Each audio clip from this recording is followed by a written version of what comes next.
కిడ్స్కి లంచ్ బాక్స్లో చాలా సింపుల్గా చాలా టేస్టీగా తయారయ్యే రెసిపీని అందరూ ట్రై చేయండి. చాలా అంటే చాలా టేస్ట్గా వస్తుంది. కుక్కర్ పెట్టి ఒక 2 టేబుల్ స్పూన్ నెయ్యి, ఒక 2 టేబుల్ స్పూన్ ఆయిల్ వేసి కొంచెం వేడెక్కిన తర్వాత ఆల్ మసాలా వేయండి. గరం మసాలా బాగా ఫ్రై అయిన తర్వాత కొంచెం జీడిపప్పు, పచ్చిమిరపకాయలు, ఉల్లిపాయలు వేసి బాగా ఫ్రై చేసిన తర్వాత బంగాళదుంప, టమాటా వేసి మగ్గనివ్వండి. అవన్నీ బాగా మగ్గిన తర్వాత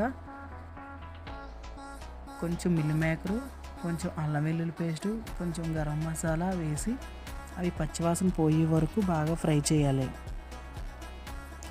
ఒక గ్లాస్ బియ్యాన్ని శుభ్రంగా కడిగి పెట్టి ఉంచుకొని ఒక గ్లాస్ బియ్యానికి 2 గ్లాసు వాటర్ కొలత చూసి వేసి అందులో తగినంత ఉప్పు, కొత్తిమీర, కరివేపాకు, పుదీనా వేసి బాగా కలిపి కుక్కర్ 2 విజిల్స్ వచ్చే వరకు ఉంచండి.